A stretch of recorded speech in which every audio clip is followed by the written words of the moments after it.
Bir krallığın kaderi bazen bir savaş alanında değil, sessiz bir kalenin duvarları arasında şekillenir. Henüz konuşmayı bile öğrenmeden siyasi hesapların merkezine yerleştirilen bir çocuk. Adı doğduğu anda tarihe yazılmamıştı. Ama yıllar sonra onun sabrı, inadı ve görünmez gücü İngiltere tahtının yönünü değiştirecekti. Bu hikaye, taç giymeyen ama bir hanedanı ayakta tutan bir kadının hikayesidir. Hazırsanız başlıyoruz.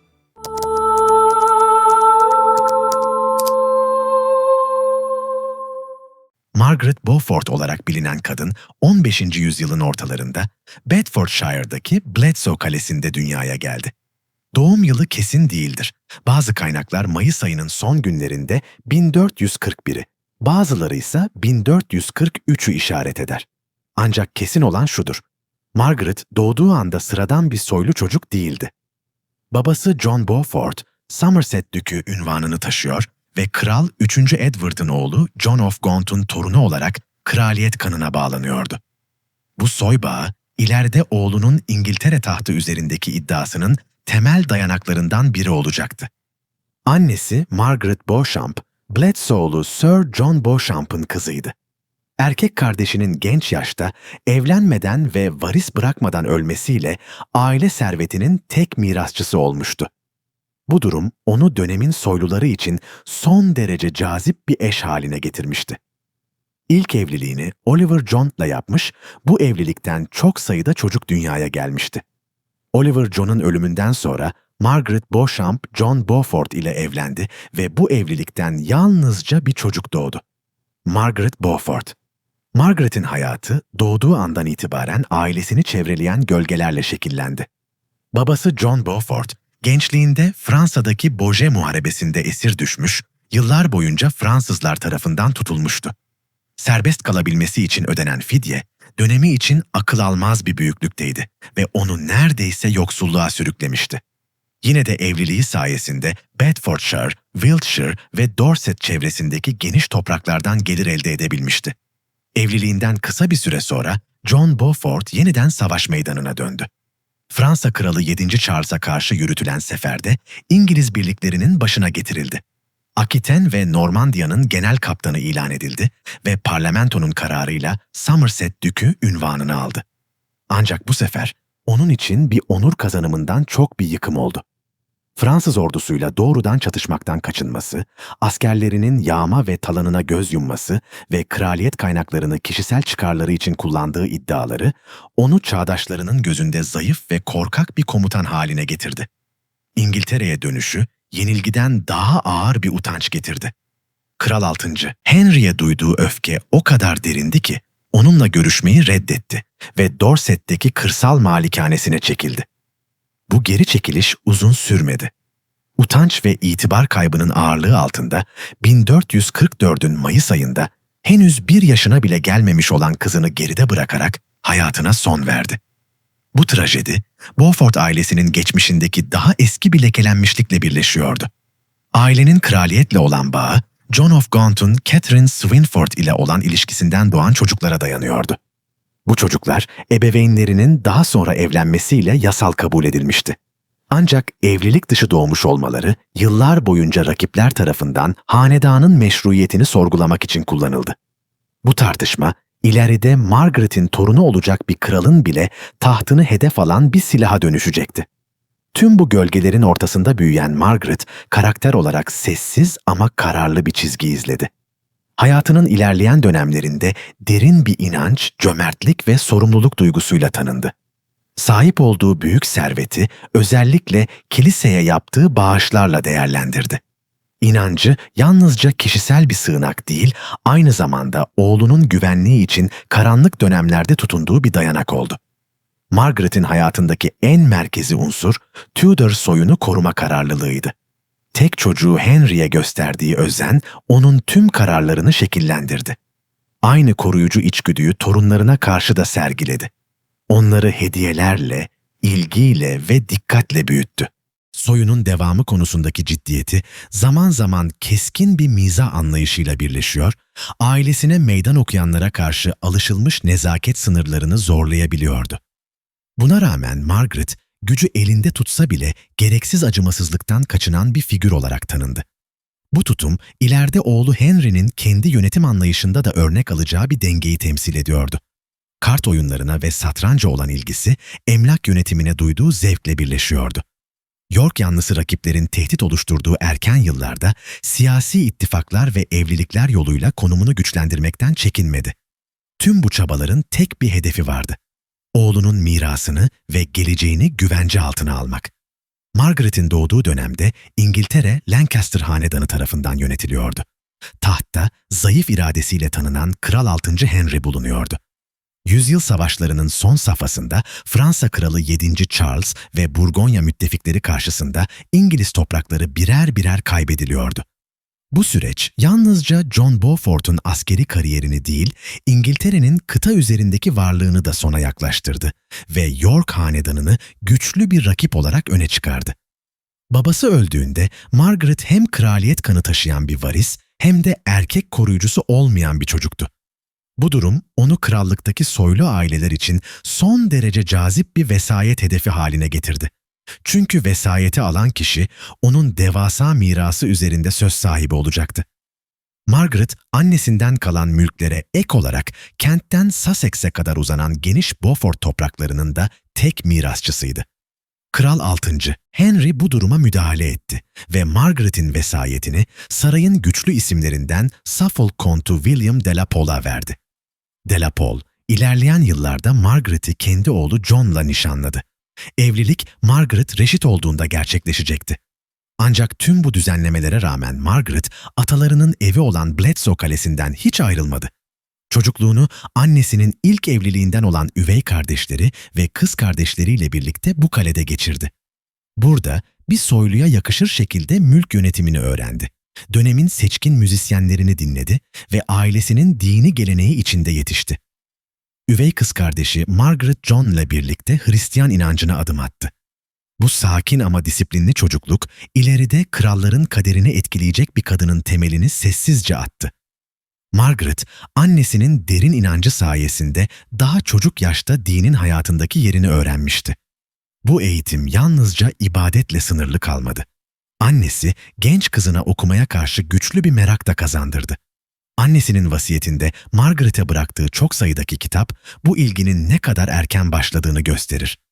Bu eserler, ilerleyen yıllarda Margaret'in büyük bir özenle koruyacağı ve genişleteceği kütüphanenin temelini oluşturacaktı. Ancak çocukluğundaki bu sakin öğrenme dönemi uzun sürmedi. 1450 yılında John de la Pole ile nişanlanmasının ardından henüz 6 yaşındaki Margaret kendini ülkeyi sarsan bir siyasi fırtınanın tam ortasında buldu.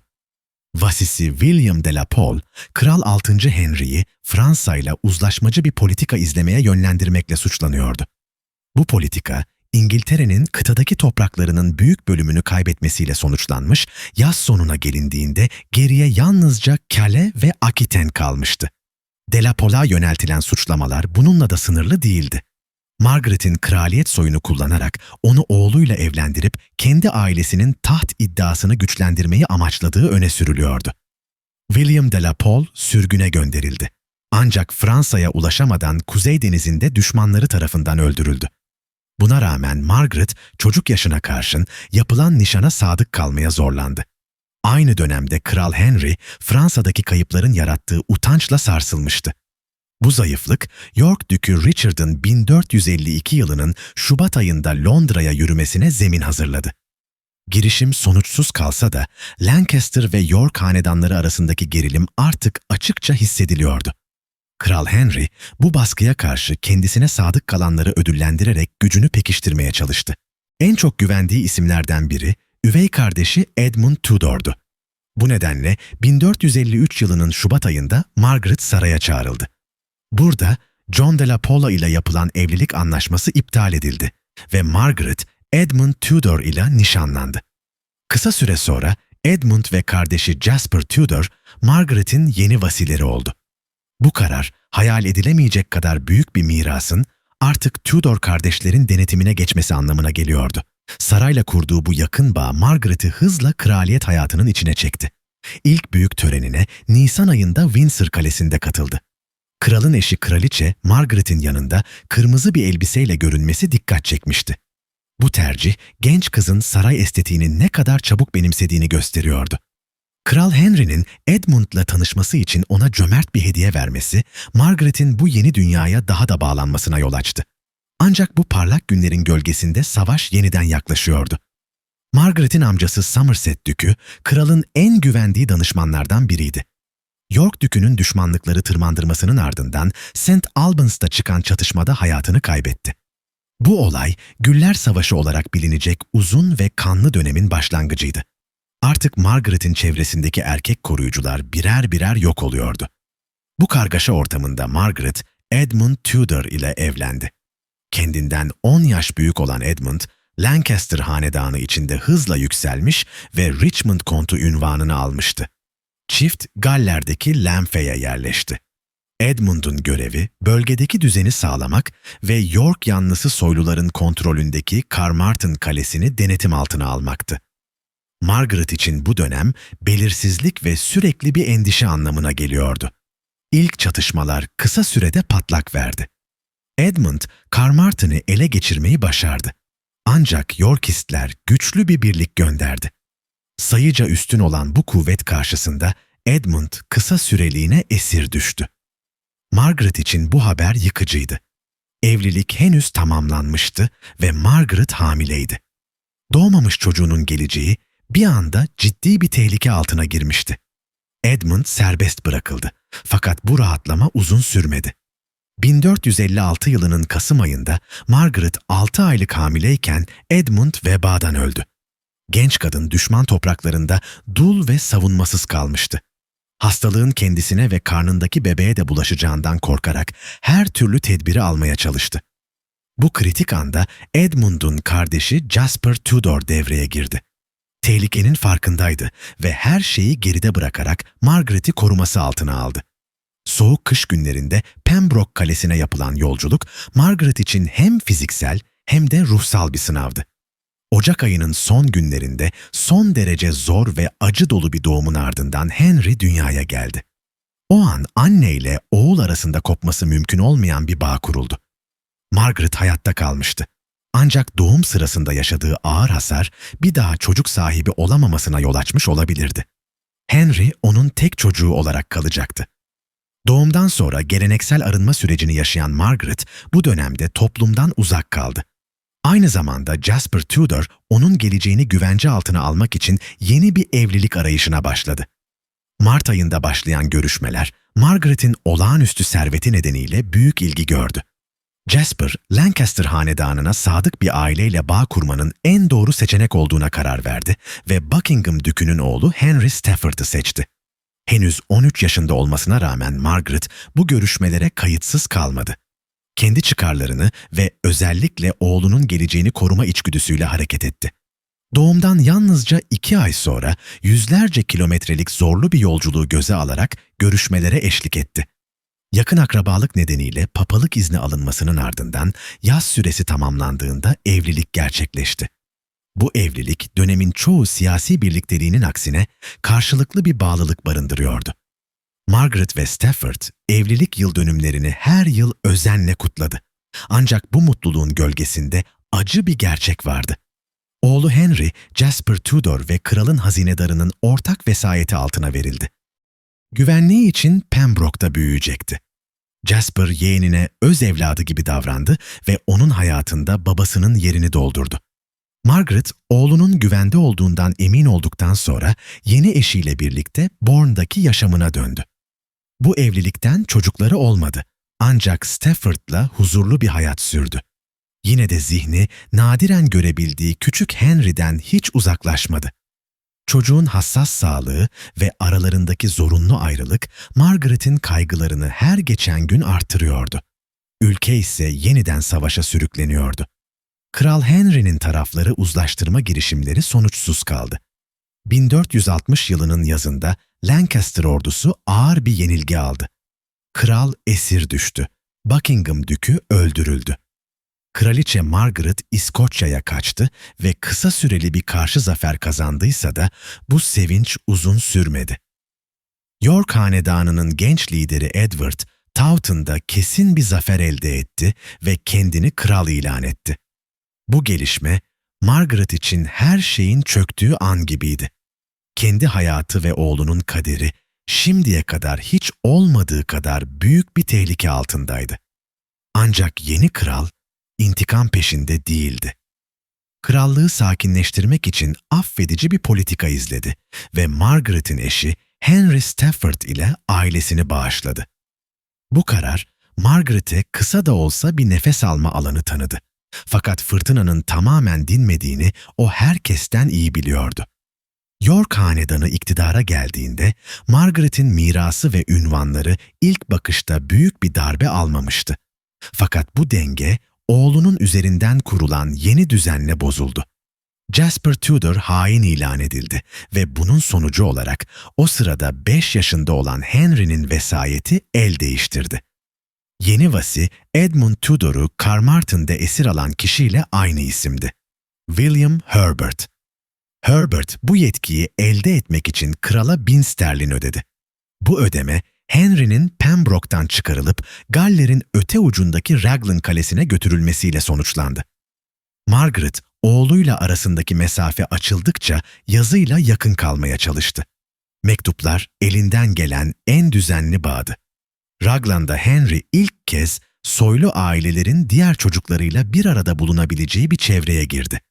Herbert'in eşi Anne Devereux özellikle çocuğun iyiliğine önem veriyor ve ona teselli ile destek sağlıyordu. Henry bunu ileride unutmayacak, kral olduğunda Anne Devereux'u sarayında sıcak bir şekilde ağırlayacaktı.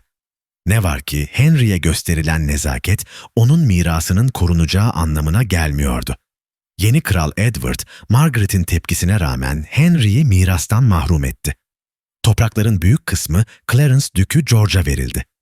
Henry unvanını yitirmiş olsa da Margaret ona hala Lord Richmond diye hitap ediyor, bir gün hakkının geri alınabileceği umudunu diri tutuyordu. Bu aşamada izlenecek yol açıktı. York yönetimiyle çatışmak yerine uzlaşmak.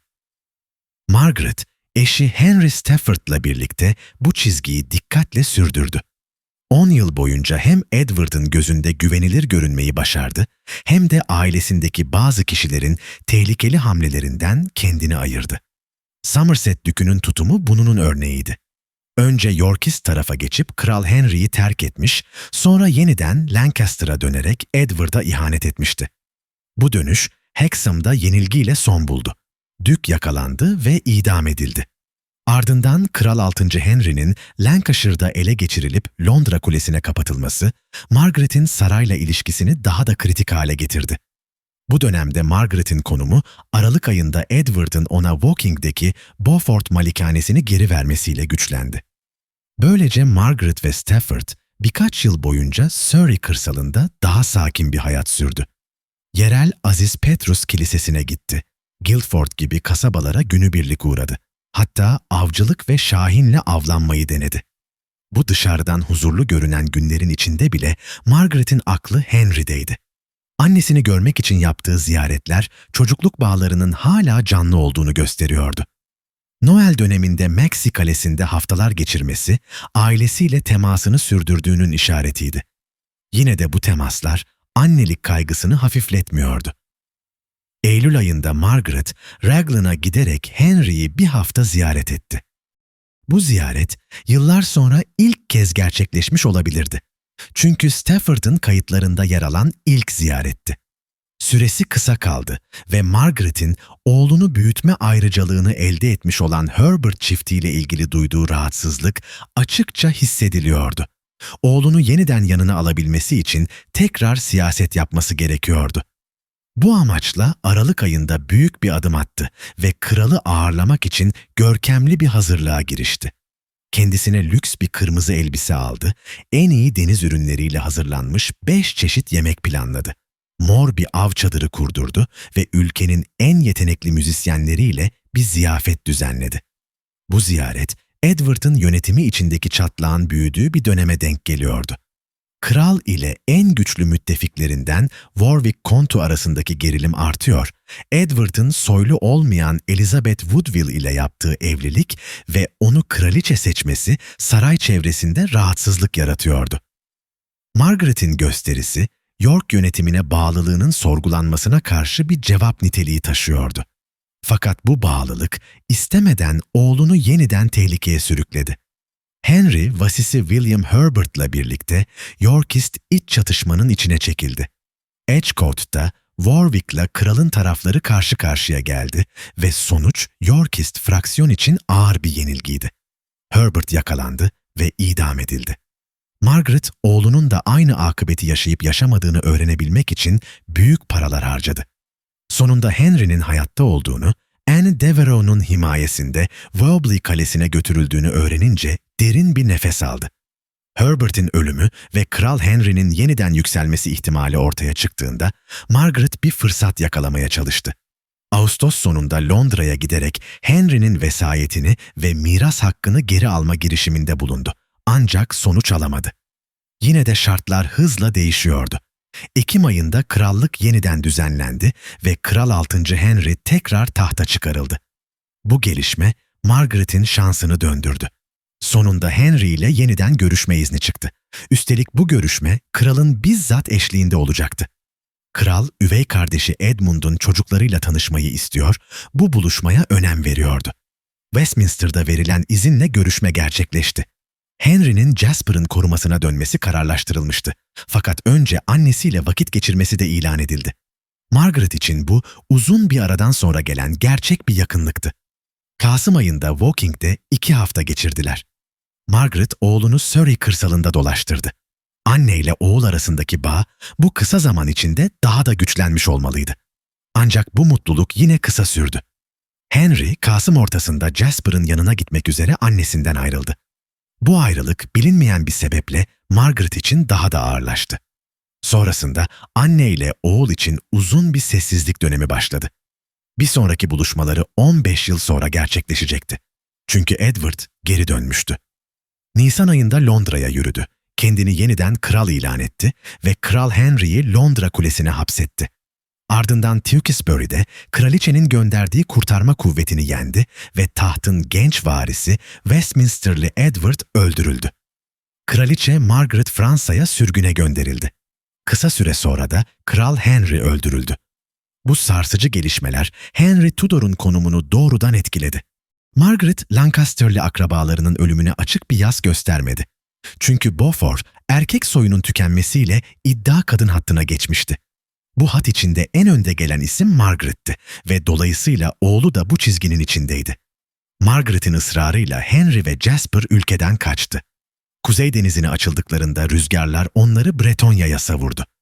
Bretonya Dükü 2. Francis onları soylu esirler olarak nazikçe karşıladı. Margaret'in sıkıntıları bununla da bitmedi. Kocası Henry Stafford, Barnet'te Edward adına savaşırken aldığı yaralarla sonbaharda hayatını kaybetti. Vasiyetinde Margaret'i baş uygulayıcı yaptı ve mal varlığının büyük bölümünü sevgili karım Richmond Kontesi Margaret'e bıraktı. Ancak Margaret için bu miras aynı zamanda yeni bir risk demekti. Çünkü o artık York yönetimi açısından potansiyel bir rakibin annesiydi. Bu tehlikeli konumdan çıkmak için pragmatik bir karar verdi ve kralın saray kahyası York yanlısı Thomas Stanley ile evlendi. Bu evlilik iki taraf için de fayda sağlıyordu. Margaret, York çevresine daha yakın bir konum elde ediyor. Stanley ise onun büyük mirasından yararlanıyordu. Düğün Haziran ayında yapıldı. Margaret bu siyasi dönüşe rağmen oğlunu unutmamıştı. Daha düğünden günler önce Devon ve Somerset'teki bazı topraklarını bir vakfa devrederek Henry'nin bir gün dönerse hak iddia edebilmesini güvence altına aldı. Stanley ile birlikte Margaret yalnızca hayatta kalmakla yetinmedi. Güçlü kocasının yerel nüfuzunu da arkasına alarak çevresini genişletti ve Edward'ın şüphelerini yatıştırmaya çalıştı. Latham ve Knowsley'deki malikanelere gitti. Liverpool'daki toprak anlaşmazlıklarında rol aldı. Hatta bir davada başyargıçlardan biri olarak görev yaptı. Sarayda da görünür bir konuma yükseldi. Kraliçeye ve kızlarına önemli törenlerde eşlik etti. Bütün bu görünür sadakatin arkasında ise sessiz bir başka çizgi vardı. Margaret, sürgündeki oğluyla gizli iletişimini sürdürdü. Ona İngiltere'ye dönmemesi gerektiğini, Edward'ın cazip vaatlerine güvenmemesini söylemeye devam etti. Çünkü kral, Henry'yi zenginlik, ünvanlar ve hatta kendi kızıyla evlilik sözüyle geri çekmeye çalışıyordu. Margaret bunun genç prensin hayatına mal olabileceğini biliyordu. Henry'nin de annesinin uyarılarına kulak verdiği kısa sürede ortaya çıktı.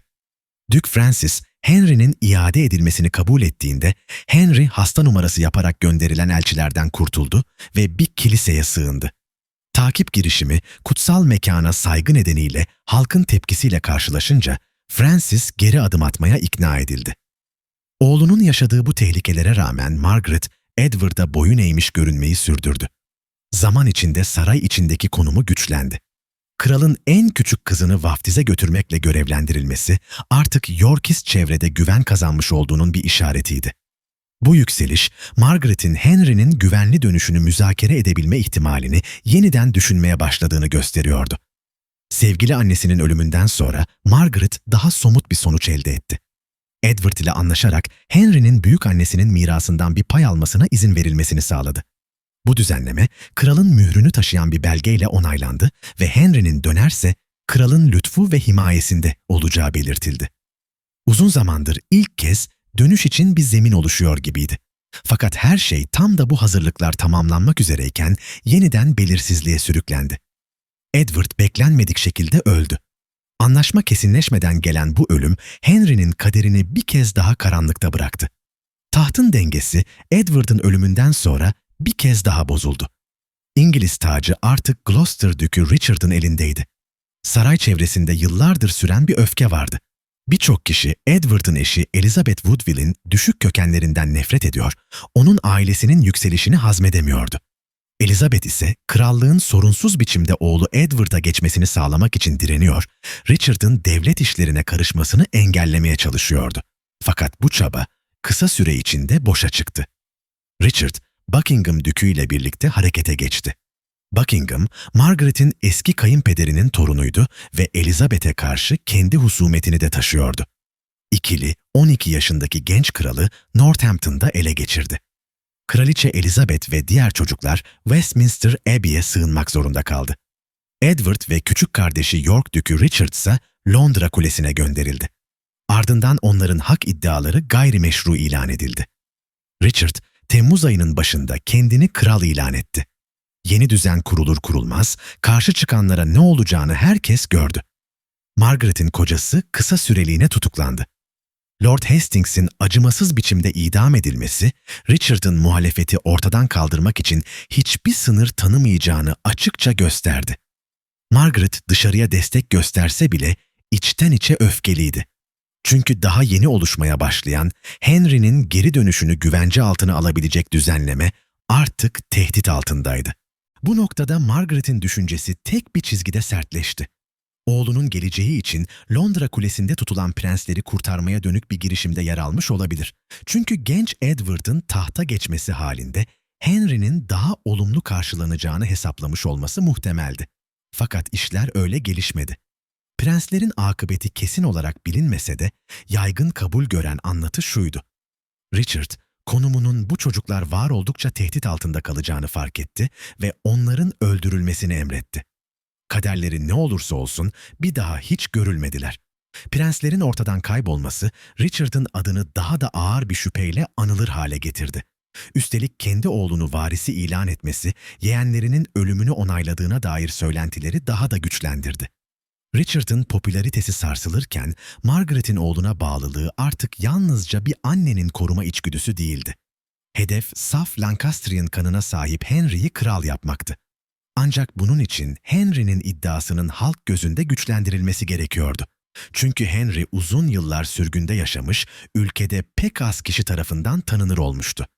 Bu nedenle Margaret önce bir evlilik planına yöneldi. Halkın gözünde Henry'yi meşrulaştıracak en güçlü bağ, tahttan indirilen Kraliçe Elizabeth'in ailesiyle yani Woodville'lerle kurulacaktı. Woodville'lerin kızı Yorklu Elizabeth bu planın merkezindeydi. Erkek kardeşlerinin esaret altında kaybolmasından sonra birçok kişi onu ülkenin meşru varisi olarak görmeye başlamıştı. Fakat Woodville ailesi Westminster Abbey'de sıkı bir gözetim altındaydı.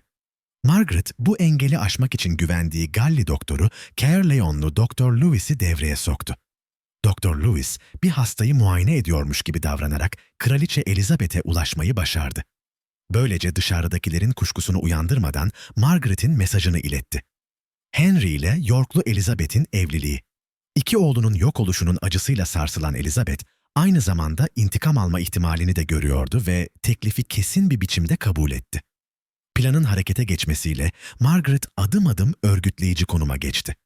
Edward'ın eski adamlarından birçok kişi destek vermeye başladı.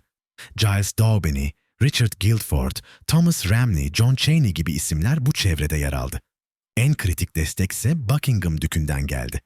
Başlangıçta Richard'ı tahta çıkarmak için komplo kurmuş olan Dük, özellikle prenslerin ortadan kaybolmasından sonra duyduğu pişmanlıkla yön değiştirmeye hazırdı. Margaret adam toplama çalışmalarını hızlandırırken Henry'e planı bildirdi. Eğer Galler'e yelken açarsa orada onu bekleyen bir desteğin bulunduğunu söyledi.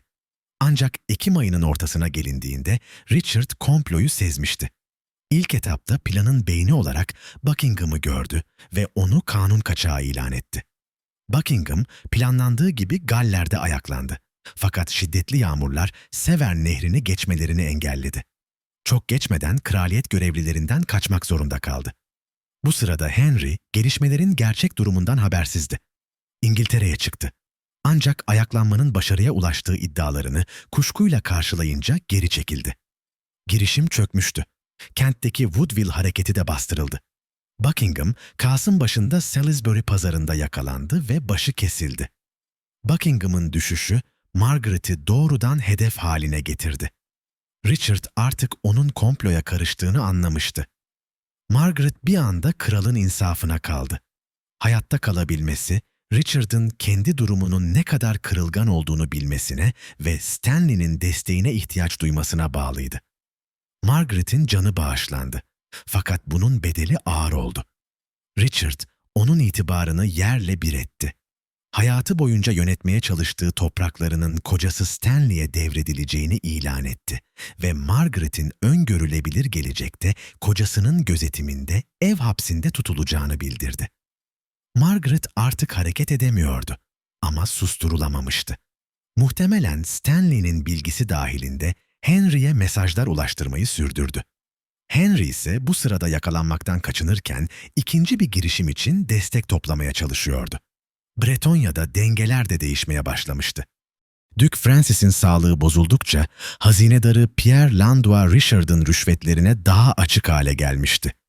Bu risk Henry ve Jasper Tudor'u Bretonya'dan kaçmaya zorladı. İkisi de sıradan birer insan kılığına girerek Fransa'ya sığındı ve o dönem çocuk yaşta olan Kral 8. Charles'ın himayesini talep etti. Kralın kız kardeşi ve naip anne de Beaujeu onları kabul etti.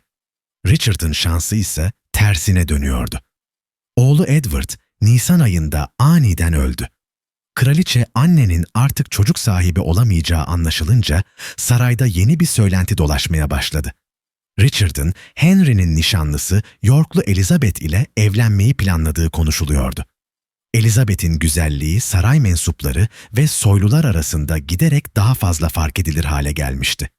Bu söylentiler Henry'nin ikinci saldırısını hazırlayan cephede zamanın aleyhte işlediği hissini güçlendiriyor ve planlara yeni bir aciliyet katıyordu. Richard, yaklaşan çatışmaya hazırlanırken Nottingham'da karargah kurdu ve aynı anda Henry'e karşı sert bir propaganda yürüttü. Bu saldırıların hedefinde yalnızca sürgündeki rakibi değil, onun annesi de vardı. Margaret'in karmaşık aile geçmişi bu noktada bir silaha dönüştürüldü. Richard, Henry'nin iddiasını zayıflatmak için büyük babası John of Gaunt'un geçmişteki ilişkilerini öne çıkarıyor, bu bağın kraliyet kanını lekelediğini iddia ediyordu. Amaç açıktı. Henry'nin meşruiyetini daha İngiltere'ye adım atmadan sarsmak. Tüm bu suçlamalara rağmen Margaret oğluyla temasını hiç kesmedi. Her adımı dikkatle yönlendirdi. Arkasında yaklaşık 3000 kişilik bir kuvvetle yola çıkan Henry, Ağustos ayının başında Harfleur'dan ayrıldı. Bir hafta sonra Galler kıyısındaki Milford Haven'a çıktı. Bölgeden ilerlerken ciddi bir direnişle karşılaşmadı. Yol boyunca destek büyüdü ve Merevale Manastırı'nda kamp kuruldu. 21 Ağustos akşamı aralarında Margaret'in üvey kardeşi John Wells'in de bulunduğu sadık isimler Henry'nin saflarına katıldı. Ertesi gün iki ordu Market Bosworth'ta karşı karşıya geldi. Sayılar ve deneyim açısından üstün olan taraf Richard'tı. Henry'nin savaş alanında neredeyse hiç tecrübesi yoktu. Margaret için bu saatler belirsizliğin en ağır anlarıydı.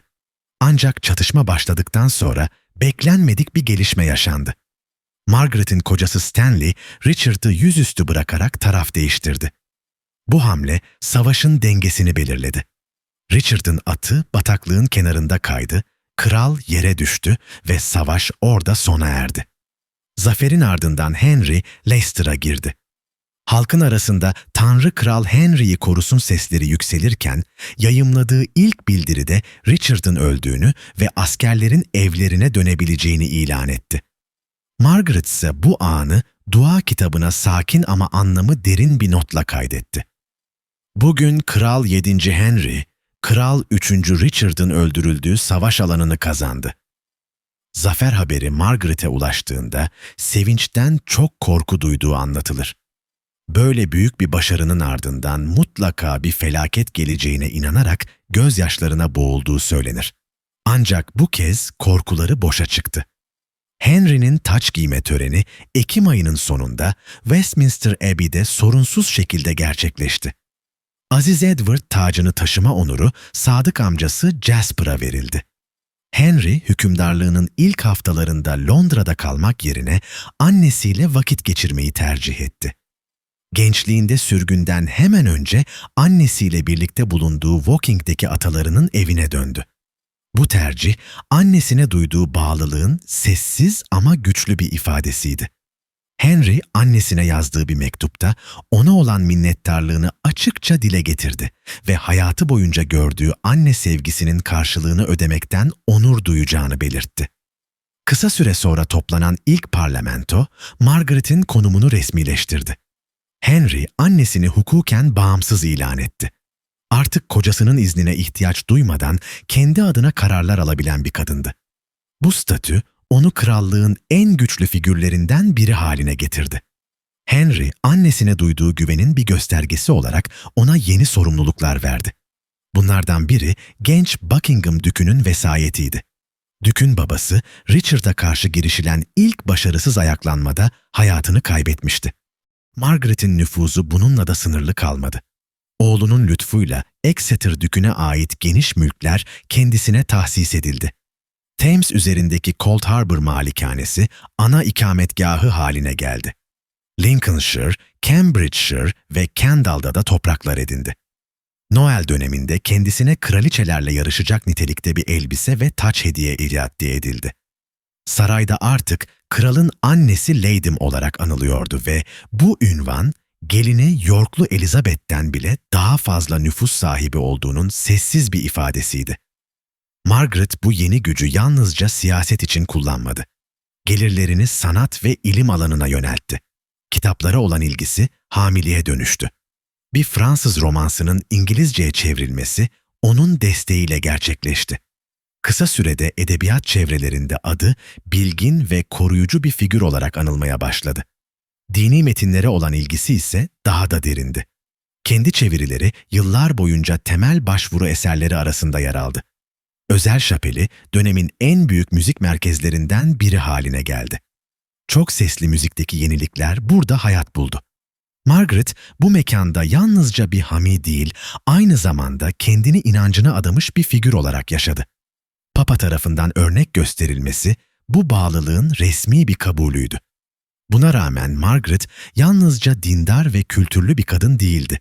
Son derece pratikti ve özellikle mülk söz konusu olduğunda sert davranabiliyordu. Ailesine ait eski hakları kararlılıkla geri aldı. Bu süreçte hayırsever niyetler ya da rakiplerin iddiaları onun için ikincil önemdeydi. Çünkü Margaret için güç yalnızca kazanılmış değil, korunması gereken bir mirastı. Margaret, sert ve kararlı yönünün yanında gerektiğinde aynı ölçüde cömert davranabilen bir figürdü. Lincolnshire'daki topraklarında yaşayan kiracıların refahıyla yakından ilgilendiği açıkça görülür. Bölgenin gelişimi için doğrudan girişimlerde bulunmuş, özellikle sahil kasabası Boston'da gelgit sularını kontrol altına alan bir savak inşasını desteklemişti.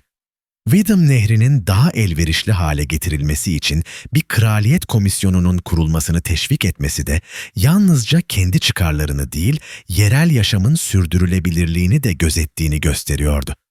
Yoğun sorumluluklarına rağmen ailesine ayırdığı zamanı hiçbir zaman ihmal etmedi. Torunlarıyla birebir ilgileniyor, onları hediyelerle ve dikkatle kuşatıyordu. Prens Edward ve Henry için özenle seçilmiş kıyafetler ve kitaplar satın aldı. Bunların arasında Edward için temin ettiği klasik bir eser de bulunuyordu. Prenses Margaret'e değerli mücevherler ve broşlar gönderdi. En küçük prens Edmund'un vaftiz annesi olmayı gururla kabul etti. Ailenin yeni üyeleri söz konusu olduğunda da aynı titizliği gösterdi. Bu ilgi Galler Prensi Arthur'un Aragonlu Catherine ile evliliği sürecinde daha da belirginleşti. Margaret evlilik hazırlıklarında etkin bir rol oynadı. Genç İspanyol prensesin saray yaşamına uyum sağlayabilmesi için Fransızca öğrenmesini istedi ve İngiltere'ye gelmeden önce şarap içmeye alışmasını tavsiye etti. Çünkü ülkede içme suyunun güvenilir olmadığı biliniyordu. Catherine'in mahiyetindeki kişilerin listesini çıkarttırması, ailesine katılan herkes hakkında ayrıntılı bilgi sahibi olma arzusunun bir göstergesiydi. Arthur ile Catherine'in vekaleten evlenmesinin ardından prensesin Plymouth'a ayak bastığı günü dua kitabına heyecanla kaydetti.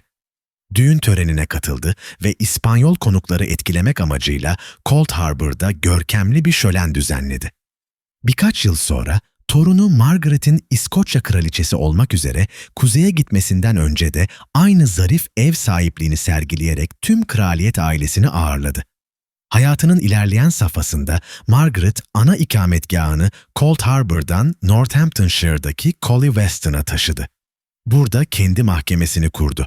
Konsey binası ve hapishanesiyle birlikte işleyen bu düzen ona olağanüstü bir yetki alanı sağladı.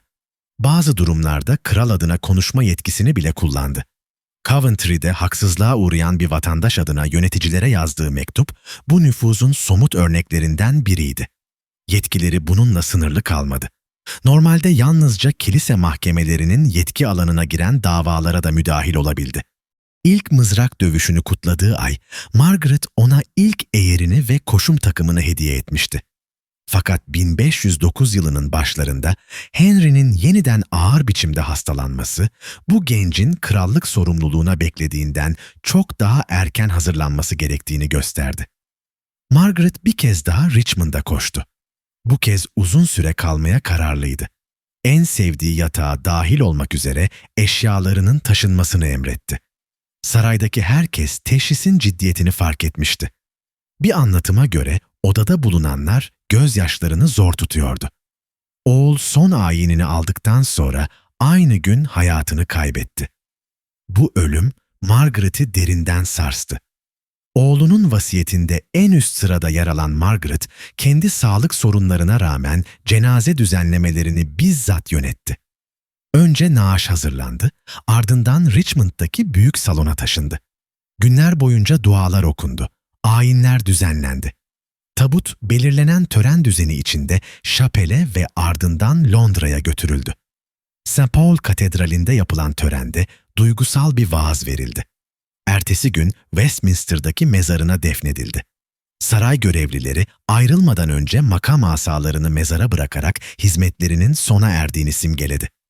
Sevgili oğlunun toprağa verilmesinin ardından Margaret, yasın kendisini felç etmesine izin vermedi. Önünde yeni ve hayati bir görev vardı. Torununun tahta geçişini güvence altına almak. Bu geçiş döneminde herkes tarafından fiilen kraliçe gibi görülüyordu. Yetkisini genç hükümdarın doğru isimlerle çevrilmesini sağlamak için kullandı.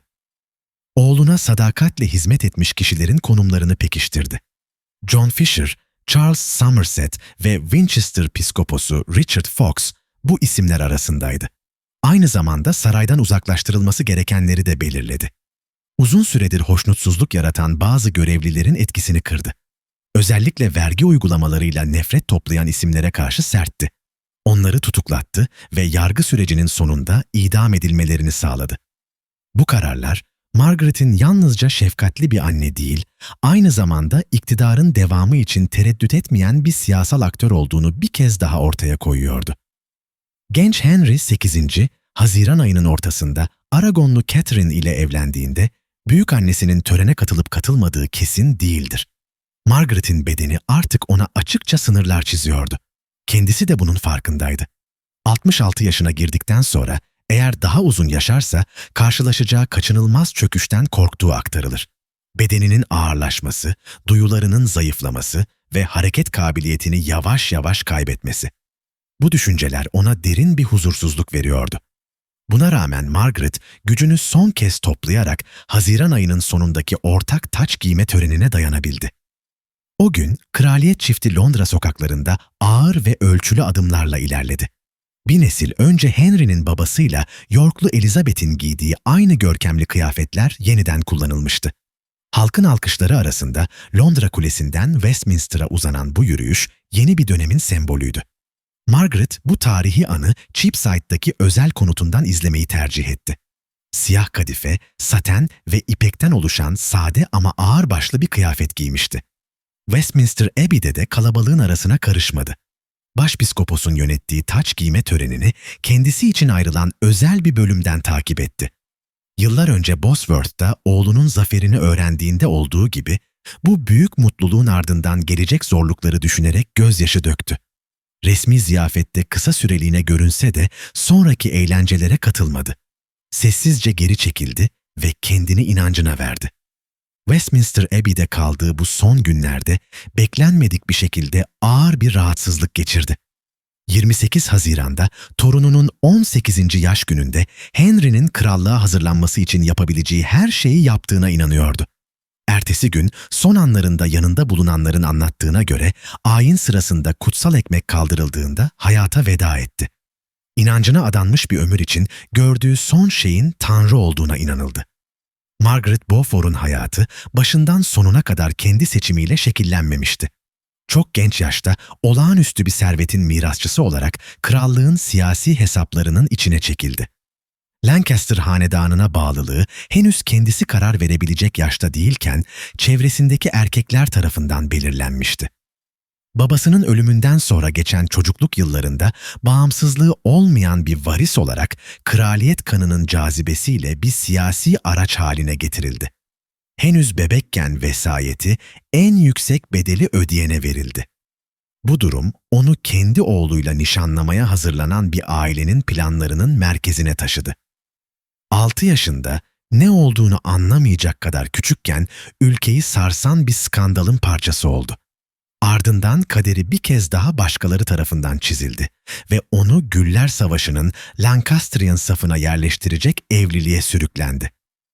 Edmund Tudor ile yapılan evlilik kısa sürdü. Ancak Margaret'in hayatındaki en belirleyici bağ bu birliktelikten doğdu. Henry dünyaya geldiği anda Margaret onun doğuştan hakkı olan mirası korumaya kendini adadı. Edmund'un vebadan ölümüyle yalnız kalan Margaret ikinci evliliğini yaptı. Oğlu henüz bebekken ondan alındı ve güvenliği için Galler'deki Pembroke Kalesi'ne gönderildi.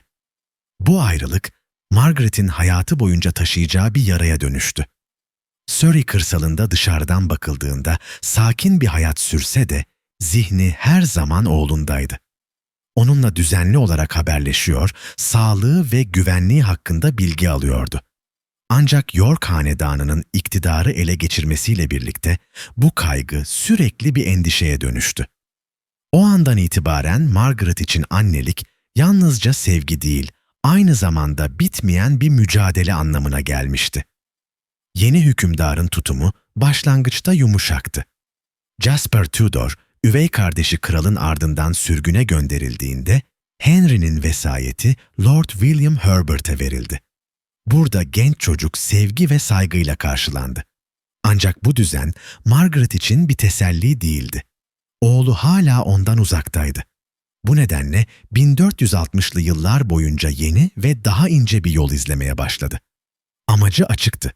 Henry'nin mirasını korumak için Yorkist yönetime olan sadakatini inandırıcı biçimde göstermek. 1470 yılında Henry'nin kısa bir süreliğine yeniden tahta çıkmasıyla Margaret sonunda oğluyla kavuşabildi. Woking'deki malikanesinde 2 hafta boyunca birlikte vakit geçirdiler. Bu kısa birliktelik geleceğin umut verici olabileceği hissini doğurdu. Ancak bu umut uzun sürmedi. Edward yeniden iktidara geldiğinde Henry amcası Jasper'la birlikte sürgüne gitmek zorunda kaldı. Margaret için bu bir kez daha yalnızlık ve belirsizlik anlamına geliyordu. Sonraki yıllar anne ile oğul için sessiz ve yıpratıcı geçti. Margaret'in Henry ile tek bağı gizlice ulaştırılan mektuplardı. Bu dönemde oğlunun bir gün güvenle geri dönebilmesi için Edward'ın güvenini yeniden kazanması gerektiğini biliyordu. Zaman ve dikkatli hamleler işe yaradı. 1482 yılına gelindiğinde Margaret'in saraydaki konumu öyle güçlenmişti ki Edward Henry'nin geri dönmesine ve yasal olarak mülk sahibi olmasına razı oldu. Tam bu noktada her şey yeniden değişti. Richard'ın tacı gasp etmesi Margaret'in tüm planlarını boşa çıkardı. Londra Kulesi'nde genç prenslerin ortadan kaybolmasıyla birlikte Margaret artık geri dönüşü olmayan bir yola girdi. Oğlunu tahta çıkarmaya kararlıydı. Sahip olduğu siyasi sezgiyi kullanarak York ve Lancaster hanedanlarını birleştirecek bir çözüm üretti. Henry ile Yorklu Elizabeth'in evliliği bu stratejinin merkezindeydi. Ne var ki Richard'a karşı girişilen ilk hamle felaketle sonuçlandı. Margaret'in hayatı ancak 3. evliliği sayesinde kurtuldu. Richard giderek artan nefrete karşı kendi varlığını güvence altına almak için Stanley'nin desteğine ihtiyaç duyuyordu. Margaret ev hapsine alındı. Toprakları elinden alındı. Fakat iradesi kırılmadı. Gizlice Henry ile haberleşmeyi sürdürdü. Sonunda Bosworth'ta zincirler kırıldı. Uzun ve zorlu yılların ardından anne ile oğul yeniden bir araya geldi. Henry taç giydiğinde Margaret yalnızca bir kralın annesi değil, kendi kaderinin de sahibi oldu. Tek kadın statüsüyle mirası ve geliri güvence altına alındı. Artık gücünü açıkça kullanabiliyordu. Bu güçle Tudor hanedanını ülkenin dokusuna yerleştirdi. Toprak biriktirme stratejileriyle ailesinin konumunu sağlamlaştırdı. Kendi yargı düzenini kurdu, mahkemelere müdahale etti. Büyük edebi eserlerin çevrilmesini finanse etti. Cambridge Üniversitesi'ne yaptığı yatırımlarla krallığın entelektüel mirasını besledi. Tüm bunları yaparken kendisini inancın yaşayan bir örneği olarak sundu ve dini kurumlara cömertçe bağış yaptı. Ancak bu güçlü hayat ağır kayıplarla sınandı. Torunlarının, özellikle Galler Prensi Arthur'un ölümü onu derinden yaraladı. En yıkıcı darbe ise oğlu Henry'nin ölümü oldu.